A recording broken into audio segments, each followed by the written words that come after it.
আসসালামু আলাইকুম বন্ধুরা। এসএসসি 2024-এ আমি নতুন একটা আপডেট পেলাম। ওই আপডেটটা হচ্ছে আমিও তোমাদের সাথে পরীক্ষা দিচ্ছি। Best of luck. আর আমি 2 বছর পুরাতন স্টুডেন্ট, এখনও সিলেবাস শেষ হয়নি। 4 বছর লাগে সিলেবাস শেষ করতে, তাও হয়নি। কোন কোন সাবজেক্টে ফেল করছিলাম? গণিত, রসায়ন। আর শোনো, আর একটা কথা হচ্ছে মনোযোগ দিয়ে পড়ো, টাইম আছে। আমার মতো ফেল করলে অনেক কষ্ট পাবা। আমি তো সহ্য করে ফেলেছি, আমার মধ্যে শক্তি আছে। আমার স্বপ্ন ছিল না, পড়ালেখা নিয়ে স্বপ্ন ছিল না, এই জন্য আমি কষ্ট পাইনি। কিন্তু তোমার তো স্বপ্ন আছে, তুমি কষ্ট পাবা। তাই পড়ালেখা করো ভাই।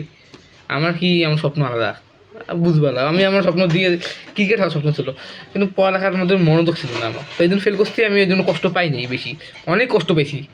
স্বপ্ন ছিল না, তাও কষ্ট পেয়েছি। কিন্তু তোমরা কত কষ্ট পাবা যদি ফেল করো ভাই। সত্যি কথা, পড়ালেখা করো ভাই, আপডেটটা দেখো।